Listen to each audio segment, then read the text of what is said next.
گزارش ہے کہ ویڈیو کو لاسٹ تک دیکھیں تاکہ بات پوری طرح سمجھ میں آئے۔ افغانوں نے رشیا کو شکست دی ہے. دیکھو افغانوں کی قربانی پہ پانی نہ ڈالا کرو.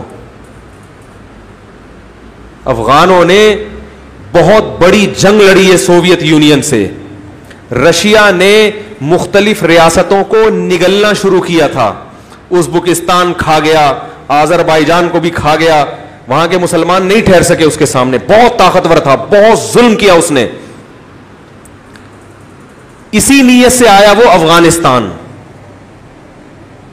لوگ کہتے ہیں امریکہ اور روس کی جنگ تھی, تو اس وقت کیوں نہیں چھڑی گی جب آذربائیجان میں روس آ گیا تھا؟ اس وقت روس اور امریکہ نے جنگ کیوں نہیں چھڑ دی؟ نہیں یار, سمجھ میں کیا کریں بھائی. جب ترکمانستان پہ روس نے قبضہ کیا تو اس وقت امریکہ نے جنگ کیوں نہیں چھیڑ دی؟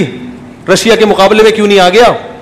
ہوا یہ ہے کہ جب افغانستان آیا رشیا, اور اس نے افغانستان میں بھی مکمل تسلط قائم کیا, تو اس کو یہ خواب و خیال میں بھی نہیں تھا کہ مجھے یہاں سے واپس جانا پڑے گا, کیونکہ اس نے سوچا تھا میں اتنی بڑی بڑی ریاستوں کو ہڑپ کر گیا, اس کو بھی ہڑپ کر چکا ہوں. یا تو شروع میں ہو جاتا نا بھائی, شروع میں لڑ کے مجھے گھسنے ہی نہ دیتے, اب تو گھس کے ہر محکمے پہ قبضہ کر لیا میں نے. افغانوں نے الحمدللہ غلیلوں سے اور پتھروں سے لڑائی کا اور آغاز کیا. وہیں کے مدارس کے علماء, طلبہ اور جو لوگ دین سے جڑے ہوئے تھے. افغان آرمی بھی کس سے مل گئی تھی؟ رشیا کے ساتھ. حکومت بھی اس سے مل گئی. ایسے موقع پہ اسباب کی دنیا میں لڑنا ممکن نہیں ہے, مگر افغانوں کی عظمت کو کروڑ ہا مرتبہ سلام. 16 لاکھ سے زیادہ انسانوں کی قربانی دی اور روس کے تسلط کو برداشت نہیں کیا. اور وہ ہاتھی جو اپنے پنجے گاڑ چکا تھا, اس ہاتھی کسی کے اوپر پاؤں رکھ کے کھڑا ہو جائے نا تو منت سماجت کر کے تو اس کو ہٹایا جا سکتا ہے. ہم نے یہ منظر دیکھا ہے تھائی لینڈ کے جنگلات میں. ہاتھی جب سامنے آگے کھڑا ہوتا تھا نا تو وہاں ہوش ہوش کرنے پر پابندی تھی, ٹھیک ہے نا. جیسے بلی آ جائے نا ہوش کر کے بھگاؤ, کتا ہے تو آپ ہوش ہوش کرو, ڈر جاتا ہے. ہاتھی جب غصے میں ہو اور سامنے آ جائے تو وہ ہوش ہوش سے یہ نہیں کہ چل یہاں سے بھاگ, وہ ایک سونڈ لہرائے گا اٹھا کے پھر. اس کا طریقہ ہوتا امن شانتی کے ساتھ, تمیز سے. آپ ایسے کھڑے ہو جاؤ اور قومی ترانہ شروع کر دو بہت, کیونکہ وہ تو ہاتھی ہے. اس کے لیے قدم آگے رکھنا آسان ہے, قدم اٹھانا مشکل ہے. اور آپ اس کے قدم کو ایسے اٹھاؤ ہاتھ سے پکڑ کے, وہ تو دوسرا قدم بھی رکھ دے گا. رشیا کو سفید ریچھ کہا جاتا تھا, سفید ریچھ. ظلم اور بربریت کی داستانیں قائم کی تھی افغانستان میں. اللہ افغانوں کو جزائے خیر دے, جنہوں نے اتنی قربانیاں دی ہیں, اتنی قربانیاں دی. کیچڑ لے کے ٹینکوں کے شیشوں کو بند کر دیا کرتے تھے. ایک ایک ٹینک جب گولے برساتا تھا 400 شہید ہوتے تھے, ایک پہنچنے میں کامیاب ہو جاتا تھا. نہ اسلحہ چلانا جانتے تھے, نہ کچھ بھی نہیں جانتے تھے.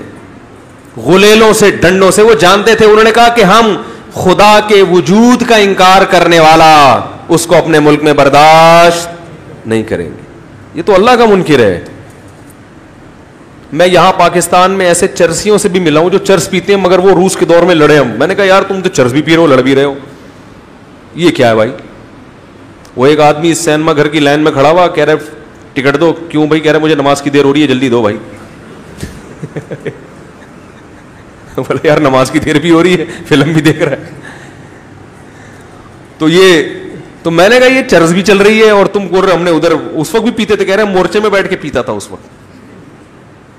میں نے کہا یار مورچے میں بیٹھ کے چرس بھی پی رہا ہے اور لڑ بھی رہا ہے. کہہ رہے ہیں لڑ اس لیے رہے ہیں کہ ٹھیک ہے ہم اللہ کے نافرمان ہیں, مگر اس خدا کے وجود کا انکار کیا جا رہا ہو. وہی مثال ہے نا باپ والی, کہ بھائی باپ کی بات نہیں مانتے, مگر آپ کے باپ کا کوئی گریبان پکڑ کے کھڑا ہو جائے آپ کے سامنے, پھر تھوڑی آپ کہو گے یار میں ابا کی مانتا نہیں ہوں تو کوئی بات نہیں. بولو گے بھائی میں نہیں مانتا, میرا ابا اپنے ابا سے میرا تعلق, آپ کون ہوتے میرے باپ کا گریبان پکڑنے والے؟ تو غیرت کا مسئلہ ہے. تو اس افغانی نے مجھے کہا کہ ہم اپنے دین اور مذہب کے لیے گردن کٹا دے گا. اور اس وقت امریکہ نے ایک فلم بنائی تھی کمانڈو کے نام سے, یہ پتہ نہیں کس نام سے, میں نے وہ فلم, مجھے کسی نے ڈاکومنٹری دکھائی, اس پہ کلپ آ جائے گا, فلمیں دیکھتے ہیں, اس میں کوئی عورت نہیں تھی. وہ ایک پی کے فلم پہ میں نے تھوڑا سا تبصرہ کیا تھا, حالانکہ وہ بھی میں نے نہیں دیکھی, وہ بھی کسی نے مجھے شارٹ کلپ صرف اس کے ایمان افروز تقریر جو کی تھی نا اس کی دکھائی, تو اس پہ اتنا تماشا بن گیا تھا. تو امریکہ نے اس وقت فلم بنائی تھی, اس وقت اس فلم میں دکھا, عورت نہیں تھی اس فلم میں کوئی, میں نے اس کی کلپ دیکھے ہیں, اور اس کا اردو ترجمہ بھی ہے.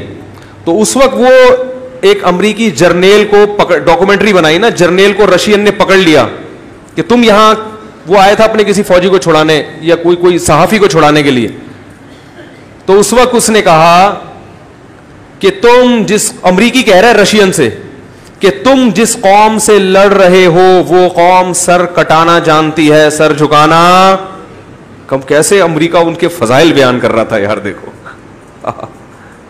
میں نے کہا یار وہ تمام مولویوں کی تقریر ایک طرف, یہ امریکہ کا بیان, ہائے ہائے ہائے.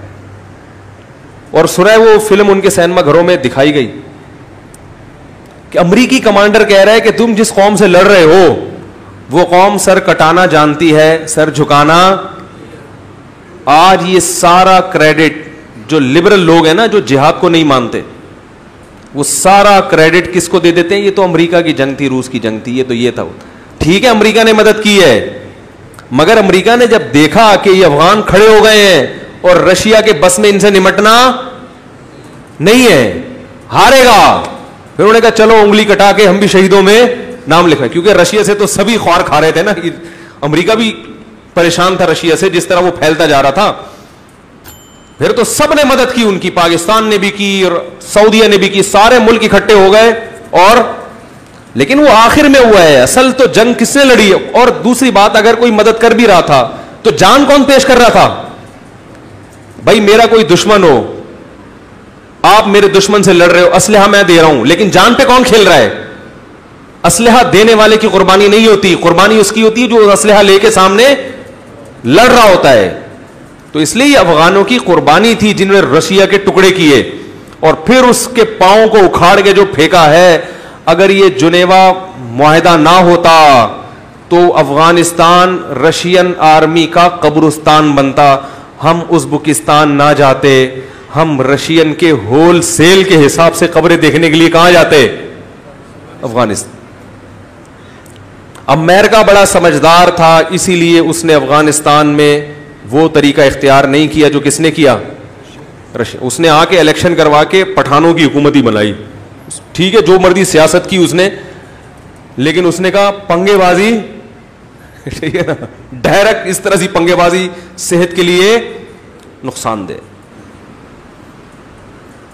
ابھی وہاں دینی مدارس بھی, اگرچہ حکومت امریکہ کی ہے اور لڑائی ہو رہی ہے وہاں پہ, حالات ابھی بھی کنٹرول میں نہیں ہے, لیکن وہ بدحالی نہیں ہے جو رشیا کے دور میں تھی. مدارس ہیں, مساجد ہیں, نمازیں ہو رہی ہیں. رشیا نے آ کے سب ختم کر دیا تھا, تو ایسی اس کو چپت لگی پھر رشیا کو کہ وہ دنیا نے عبرت حاصل کی کہ بھائی ان کے مذہب کو مت چھیڑو. سمجھ میں آ رہی ہے بات؟ کچھ بھی کرو ان کے مذہب کو مت. ابھی اب امریکہ ہے مگر مذہب کو نہیں چھیڑا, اسلامک یونیورسٹیاں بھی ہیں اور اماموں کی تنخواہیں بھی ہیں اور عدالتوں میں شریعت بھی نافذ ہے, علماء بیٹھے ہوئے ہیں عدالتوں میں. لیکن بہرحال ایسے حالات نہیں ہے جیسے پہلے ہوا کرتے تھے افغانستان کے, اور چل رہا ہے ابھی بھی سلسلہ. تسلط ابھی بھی قائم نہیں ہوا, معاہدے ہو رہے ہیں, دونوں کے بیٹھ کے میز پہ بیٹھتے ہیں اور بغیر کسی نتیجے کے. طالبان کا ایک ہی دعویٰ ہے کہ پہلے فوج لے کے جاؤ, وہ کہیں جی لے کے ہی جانا ہے تو پھر مذاکرات کس بات کی کرنے بھائی. وہ کہہ رہے ہیں نہیں بیٹھ کے مذاکرات. تو یہ چل رہا ہے, دعا کرے کوئی خیر کی صورت نکلے, افغانستان میں امن قائم ہو. تو بات کو میں ختم کرتا ہوں. تو جب افغانوں نے اس کے قدم کو اکھاڑا ہے تو الحمدللہ پھر وہ اپنے ہی ملک میں پنپنے کے قابل. اور یہ تو رشیا نے بڑا اچھا کیا کہ ان ریاستوں کو خود سے اس نے آزادی دے دی. اگر آزادی نہ دیتا تو یہ افغانی رشیا کی سرحد میں ان لوگوں کے ساتھ مل کے اس ملک میں گھس کے روسیوں کو مارتے اور وہ بھاگتے. وہ کہتے ہیں ہم نے وہاں تو پٹائی کھائی ہے, کم از کم یہاں تو چھوڑ دو ہمیں. تو رشیا نے بڑی سمجھداری کی, بولا جو جو ملک کو آزادی چاہیے بھائی لے لو یار. تو یہ سارے کنٹریز آزاد ہو گئے، ازبکستان، ترکمانستان.